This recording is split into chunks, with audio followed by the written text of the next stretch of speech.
Good morning, this is Mona and this is my morning view. Today, winter edition 2026.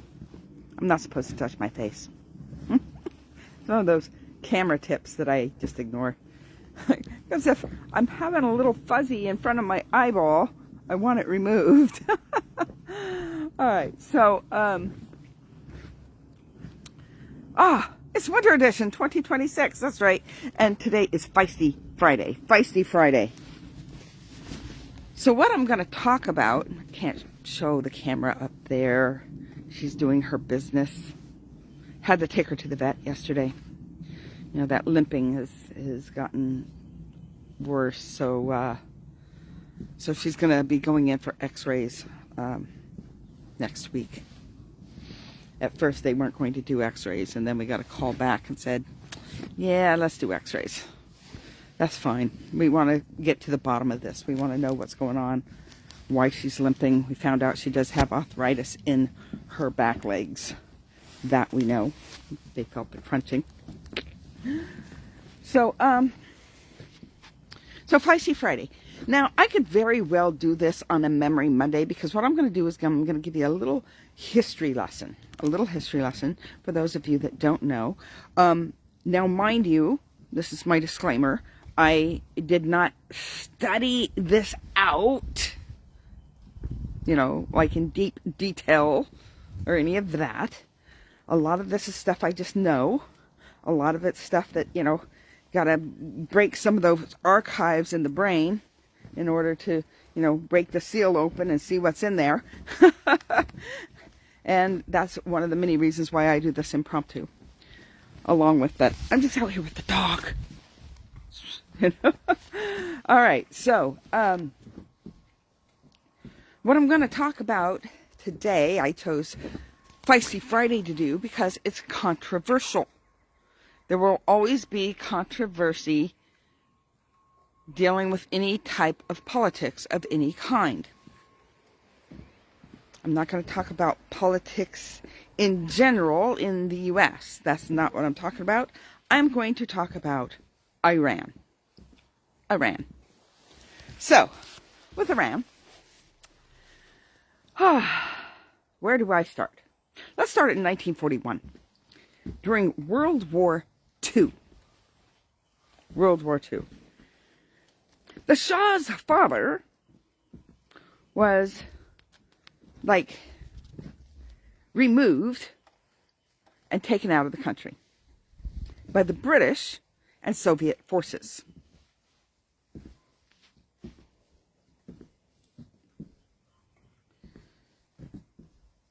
I didn't get into the details of why.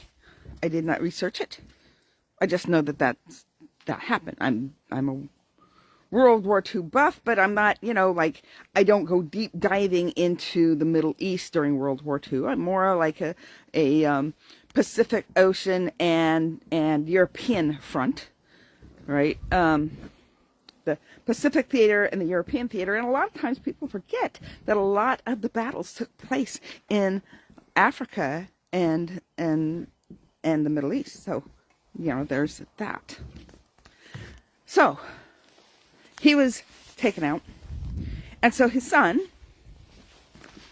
took his place. His son took his place in 1941, but the people didn't want it. The people wanted to vote. So, in I want to say 53, numbers, they always get to me. You know, because we're like, okay, Israel became a nation in 48, and then 53, the Shah of Iran took over the country with the help of our dear CIA. The people had elected someone,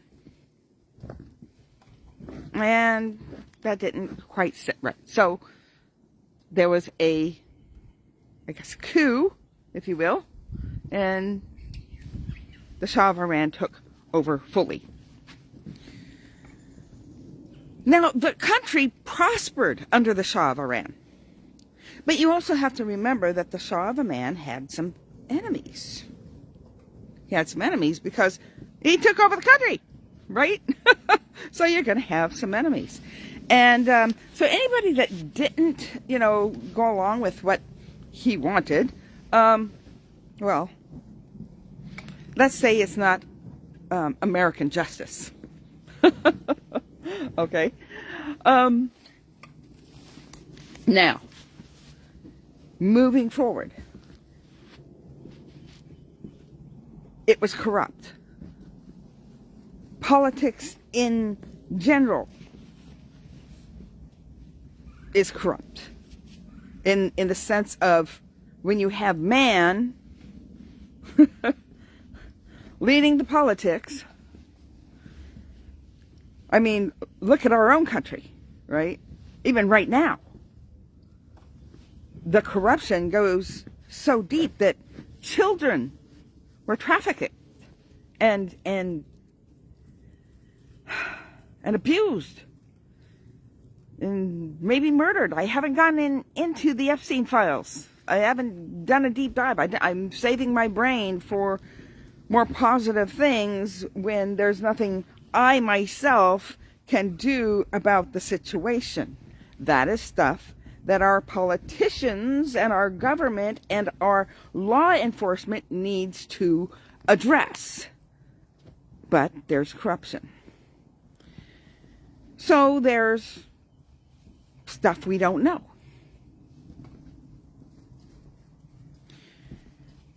There is corruption on all the sides. And depending on the reason for the corruption, depends on whether it's for great things or not so great things. And I guess that depends on what side you're on.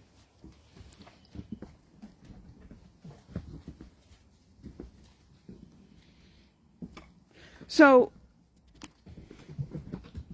with the Epstein files, I just have to say that, they put out a picture of Prince Andrew, who I guess is no longer a prince. I think his title was stripped from him. And everybody's like, why don't you prosecute him? He's not an American. We need to take care of the ones that we need to prosecute in this country first, before we decide to go prosecute somebody from another country. But the corruption runs deep. So therefore, we are still left in the dark, even though we know that it exists.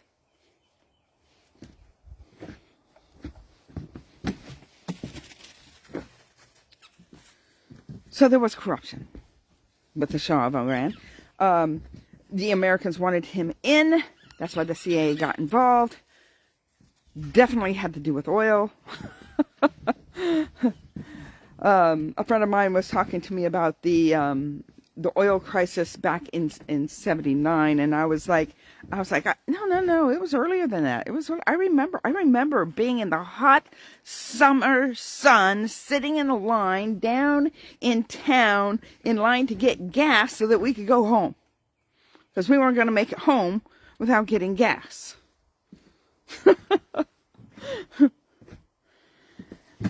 That was 1973. So that did not have to do with the one that she was talking about. Apparently, there was one in 1979 as well. I didn't feel it because, well, I wasn't sitting in the hot summer sun in a gas line. Why? Because my family only went to town twice a month. And if we were in school, we weren't going with my parents to town. So we wouldn't be sitting in line to get gas. So apparently there was one in '79. I just didn't remember it because I was oblivious to it, because we didn't have a lot of money. So you always treated everything like it was your last cup. This is your last cup of porridge. Who gets to have it? Oh, the baby! The baby gets to have the last cup of porridge. Mind you, I was the baby. All right, so and that's a true story, minus the accents. All right, so So anyways, anyways, so I don't remember the 79 one, but apparently there was one in 79 when the Shah of Iran was dethroned by the Ayatollah. So this is what happened, is that the Shah got cancer. He was brought to the United States in order to receive treatment, I believe. And then because the people knew that there was a corruption going on, when the Ayatollah came in, they were thinking of freedom from the Shah. Little did they know that that was corrupt as well. Although this is what the Ayatollah did. He made it a faith-based issue. You know, in order not to have corruption, we must have religion. We must have faith. We must have this this higher calling as people. So therefore, we have to get away from this political corruption and fall in line with Allah.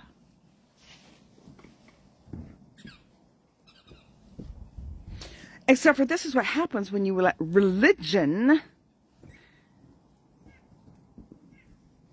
rule as your political stand. We're not talking about, the whole separation of church and state. By the way, that's not in the Constitution, for those of you who are too illiterate to go look at the Constitution to see that it is not. And that it's very clear that the people, the majority of them did believe in God who formed this country. However, and if you find yourself being offended because I called you illiterate, did you know it was not in the Constitution or not? It's that simple.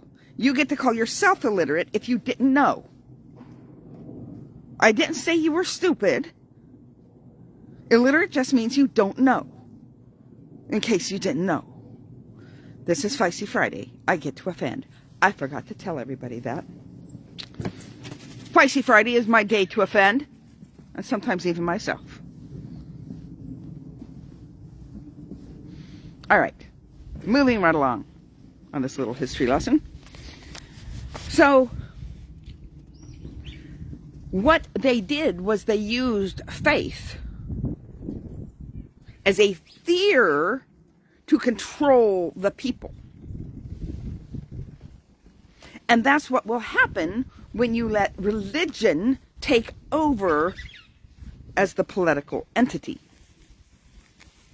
Not that it can't have influence.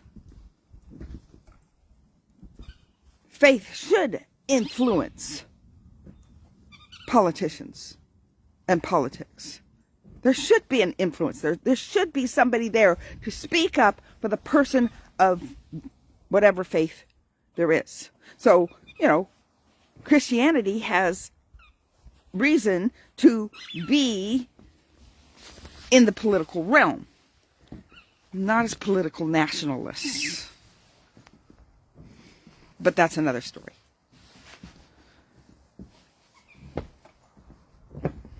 Christian nationalists, whatever they call themselves. All right. Mind you, I don't think they're wrong. I just think that there's aspects of it that are not right, and so I feel like they're giving up relationship with Jesus for religion and politics. That's where my thought is on it. Mind you, I'm very patriotic. I would die for this country. I've signed my name before in the United States Marine Corps. I was a United States Marine back in the 80s, which brings me to a vested interest into Iran. As many of my friends and my husband were Marines in Beirut in 1983.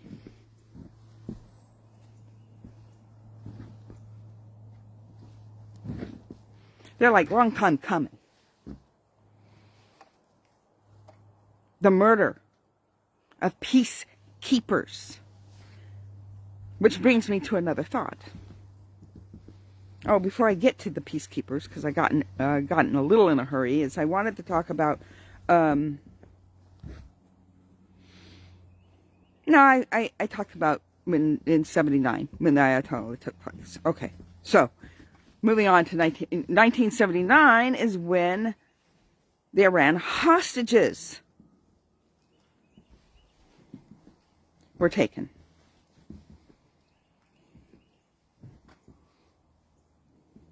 And I know somebody who was supposed to be on that mission to rescue them.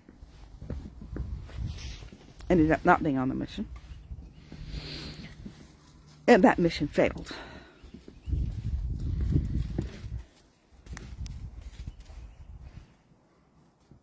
Why they didn't want to do business with Carter, I don't know. I was in high school at the time.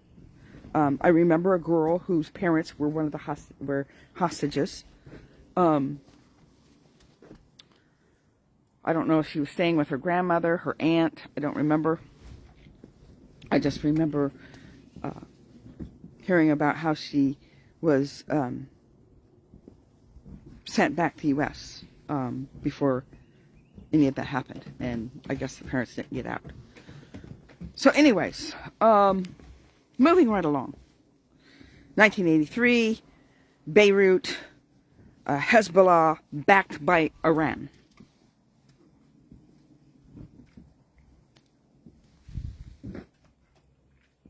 PLO also backed by Iran. Palestine. All the people that were up in arms about the devastations of the people in Palestine, even after it was provocated by October 7th, was provoked.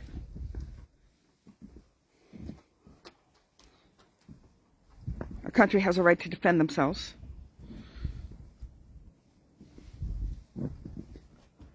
That's going to be feisty. People are not going to like that statement, but none of them were crying about the Iranian citizens that were being murdered and massacred for peaceful protests in Iran. You know, they killed 47,000 in 2 days. Just think if you wanted to go do a peaceful protest in Washington, D.C., say for those that wanted to wear, you know, pink vagina hats or you know, the LGBTQ. Since a lot of you were pro-Palestine.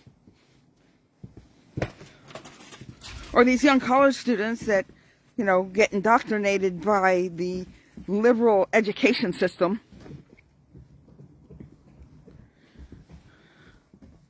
So here you have these people coming to Washington, D.C. to have a peaceful protest, and you're all mowed down. Where was the cry of outrage? Where were the people that were saying, hey, this can't be happening. Somebody do something about it. Where were they when there were Nigerian Christians being massacred? Where were they when oh, are you all right? Be careful.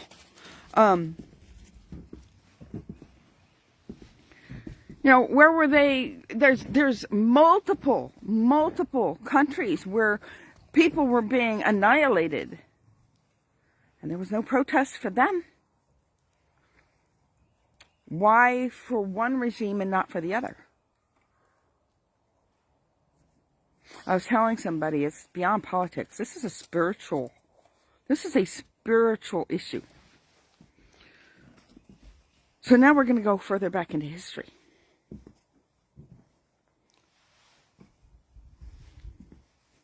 Before I go back into history, let me just say this. Peacekeepers in Beirut were peacekeepers. I've told you before, I'll say it multiple times more. Peacekeeping and peacemaking are not the same thing.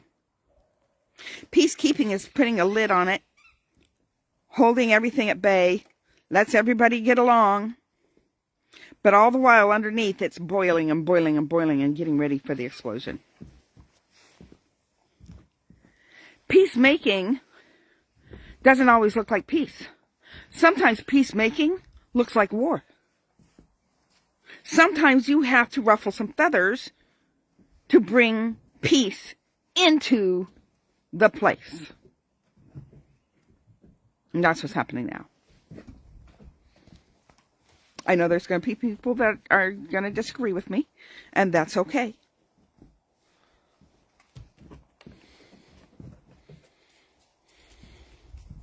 But peacekeeping and peacemaking are not the same.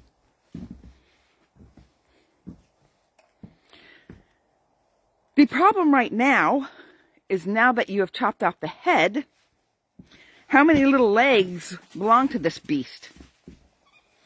So, as far as I know, up to this point, the army in Iran, the Iranian army, is still going by their last orders. Now, when you have a militant, remember, the people aren't really armed, right? So when you have a militant agenda going in, when a vacuum has been built, it's like, who will rise to the top? And I really don't think it should be any other nation saying who's going to be their leader than they themselves. Because that's what happened with the Shah, when the Shah came in. He was backed by the CIA even after they elected somebody else.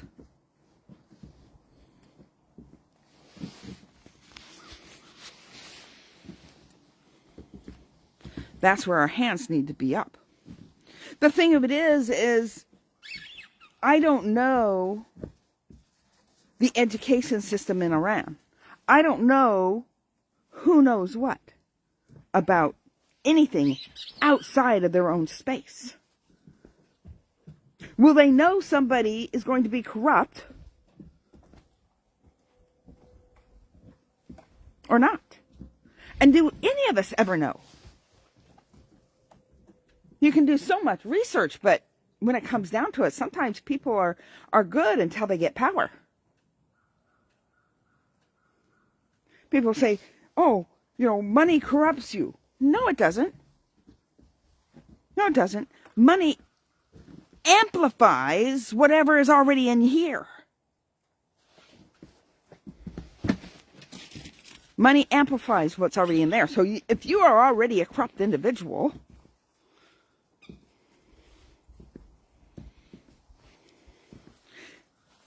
did the disciples know that Judas was corrupt? And was Judas always corrupt? I think Judas just had a different agenda. Judas had a different agenda. It wasn't God's agenda. It wasn't Jesus' agenda. And he thought that he could force Jesus' hand, thereby thinking you can force God's hand.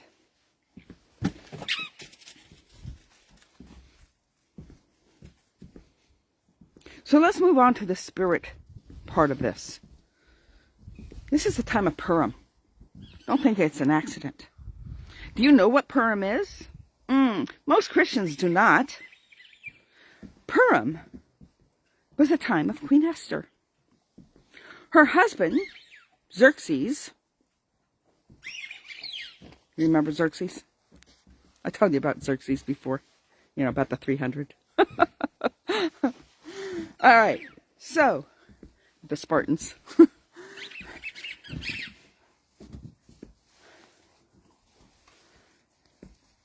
There was a man named Haman that was under King Xerxes' cabinet, if you will.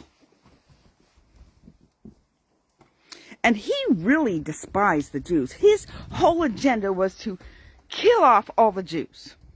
Now, mind you, they were in Persia not because the Persians were horrible, terrible people.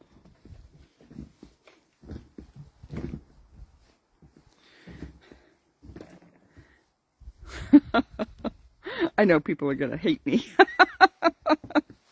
It's Fiesty Friday. I get to offend. So, but because the Israelites, mind you, they were not Jewish. They were not called Jews until after they were taken captive by Persia. Nebuchadnezzar came in. And then after Nebuchadnezzar, there was, I think Cyrus was next, and then Darius. So anyways, here is Haman wanting to kill. Did I say why they were taken captive? Why the Israelites were taken captive? Because they didn't want to follow God. And God's like, well, then, my hand of protection's kind of off you right now because, you want to do your own thing. Well,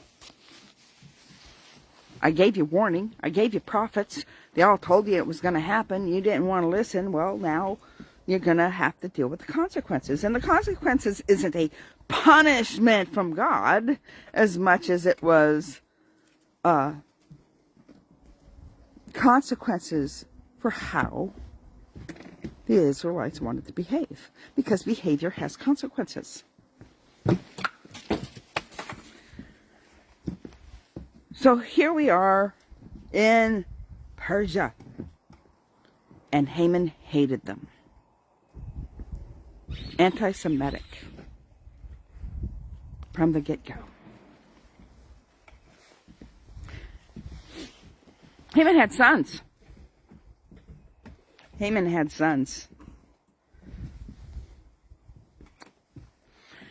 He had spoke to the king and said, king, there's a people that they don't respect you. They don't bow down. Mainly, they didn't bow down. Mordecai did not bow down to Haman. And it made him mad. Didn't like Mordecai. And because Mordecai refused to bow down to him, he took it to the king. So the king gave him his signet ring to do what he wanted. He had no vested interest in it. So he thought. Until Queen Esther, Mordecai came to Queen Esther and said, look, this is what's going to happen to all of us. Now, you can choose. Here's these choices that you get. You can choose to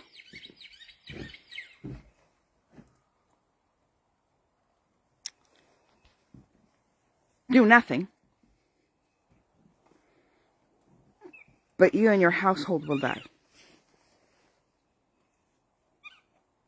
Or you can choose to step up the plate, and I'm not guaranteeing your safety here, but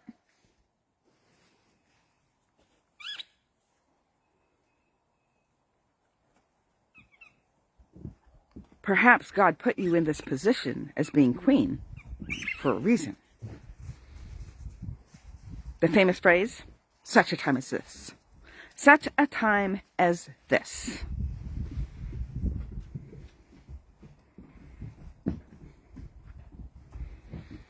Most Christians know the Queen Esther story. Not in detail, but they know it.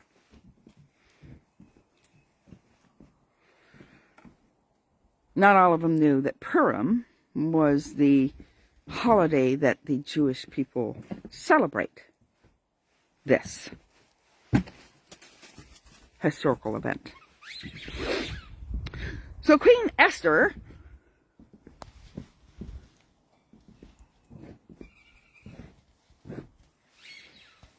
choreographed the ability to speak to the king. Because not anybody could just walk into the king. If he did not hold out his scepter, you were done. And that included his wives. Yes, I said wives. Because like I said, Queen Esther was not the mother of the next king that came after Darius. I mean, not Darius, Xerxes. Artaxerxes would be next. So anyways, I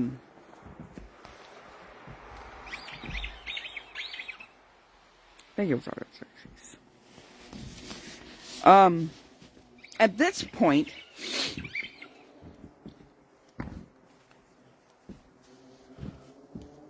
he accepts her in. She brings dinner to him like 3 times. In the meantime, the king's thinking sentimental things, and he's like, there was an assassination attempt that got thwarted, and there was someone in the kingdom that gave information to keep from me being ousted by an assassination. I want to give honor to this guy. Go look up in the chronicles and in the ledgers and find out who this individual is and what we had done for him. So they searched it up. And they said, okay, nothing was done for him, and his name was Mordecai. God likes to choreograph some things.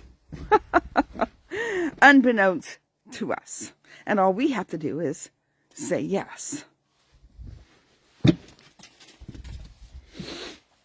Because God will never force you to be anything. He is not a puppet master. He wants you to have free will to choose. Yes, you may choose not to do anything. But that's going to be not a very good choice because, hey, they're out to kill us all. And you think you're going to be exempt?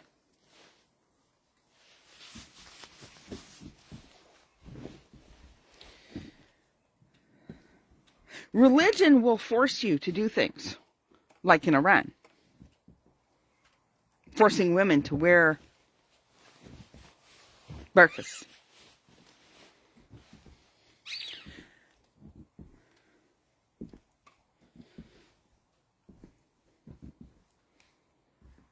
I think Afghanistan's worse, but...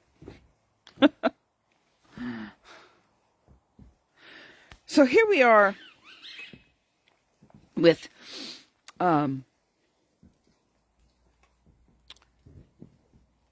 Mordecai. And he wants to honor Mordecai. And he goes to Haman and he goes, Haman, what should I do with the man that I want to honor? Haman's thinking, it's him. He wants to honor me because I'm so awesome. He's even given me his signet ring to make sure I can kill off all the Jews.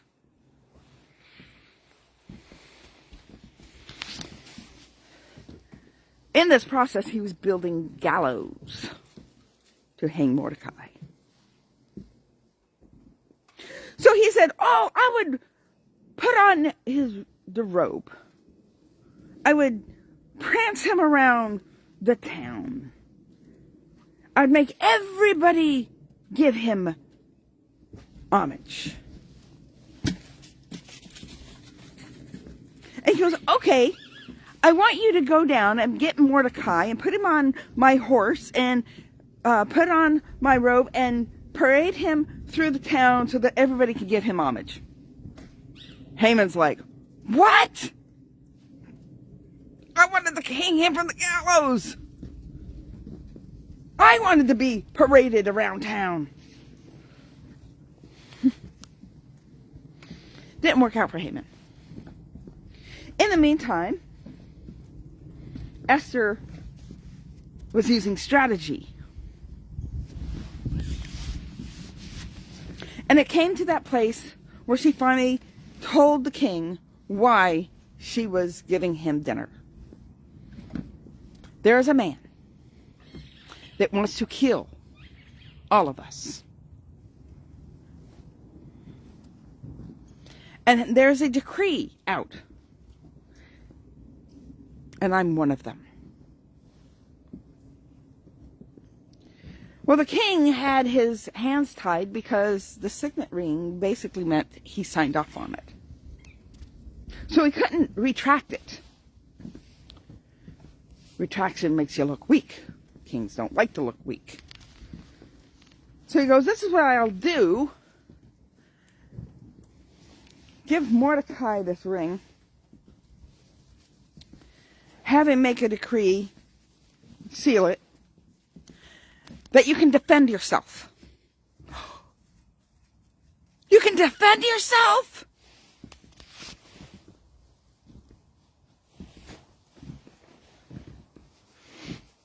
Anybody who tries to kill you, you can go ahead and take him out. That's what they did to Palestine. Mind you, there's some Palestinian people that were good people. I'm not saying there wasn't. It's the casualties of war. But the point is this, is you have a right to defend yourself.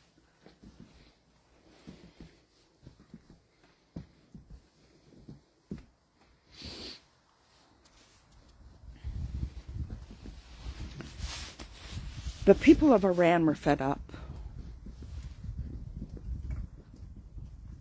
They're fed up with this spirit of Haman that just hangs around in religion.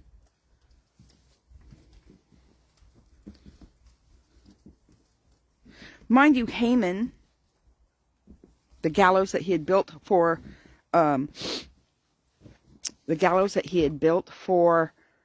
Mordecai, he hung on, and his 10 sons.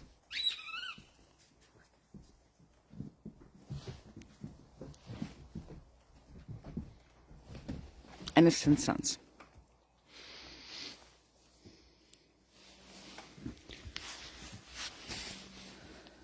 If you want to go into the book of Esther and read more details into it, there's plenty.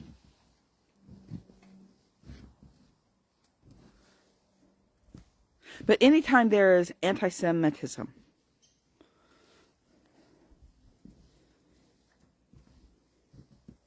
there's a spirit behind it. Except for they're too late. Because now the Messiah has already come. And he's paid the price for our salvation. So now the devil just doesn't want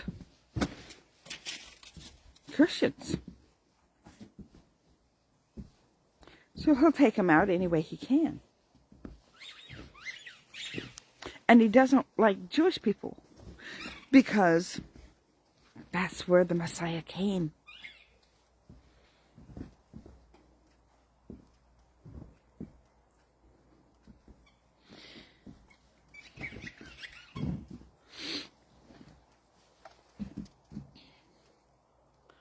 So when it comes to peacemaking, sometimes you have to defend yourself. But who are going to defend people that have no weapons? It would take somebody on the outside to protect them.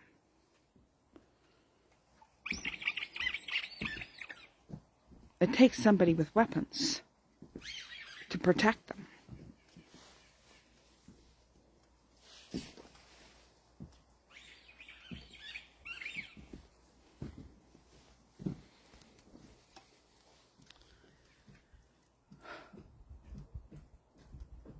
I wish we could have saved 47,000 souls in 2 days.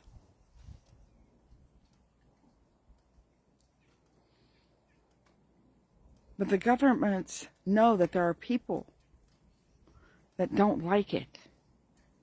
They don't like war. They don't like interfering with other countries. They don't like, there's all these reasons why they don't like it.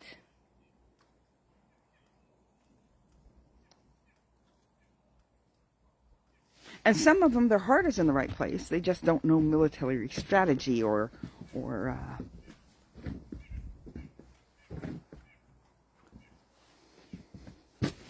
perhaps the history of the situation, or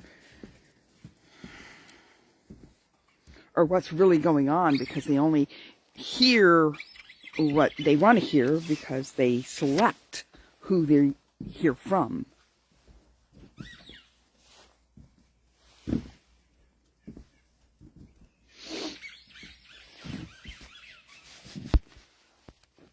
It's a long one today. It's a long one. But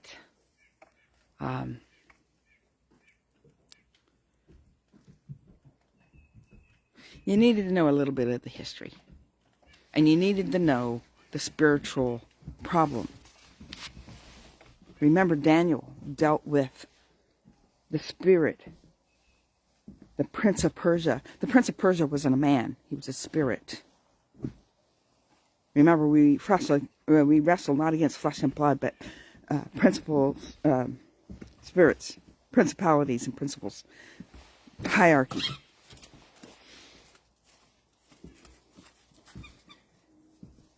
There are spirits are over regions. And there's good and there's bad. And you know he's bad because the messenger couldn't get to Daniel. And he needed the Archangel Michael to come and help him against this Prince of Persia in order for Daniel to get the answer to prayer 21 days later. 21 Daniel days later.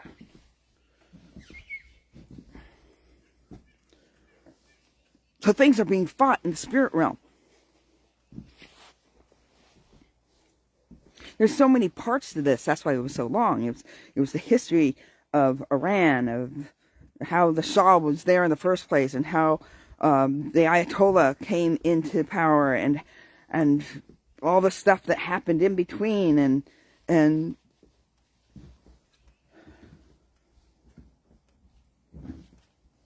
I didn't even get to talk about my grandfather's cousin who was friends with the Shah.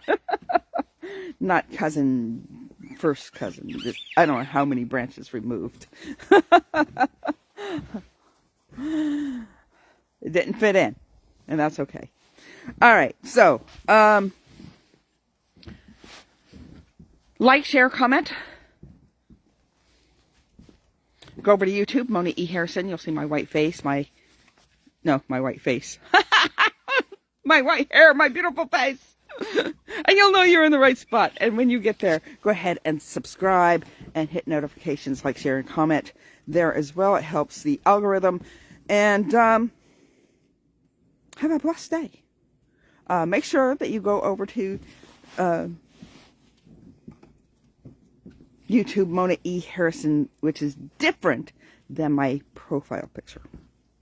My profile on Facebook. Oh my goodness. I need another cup of coffee. Decaf, by the way. It's not Saturday yet.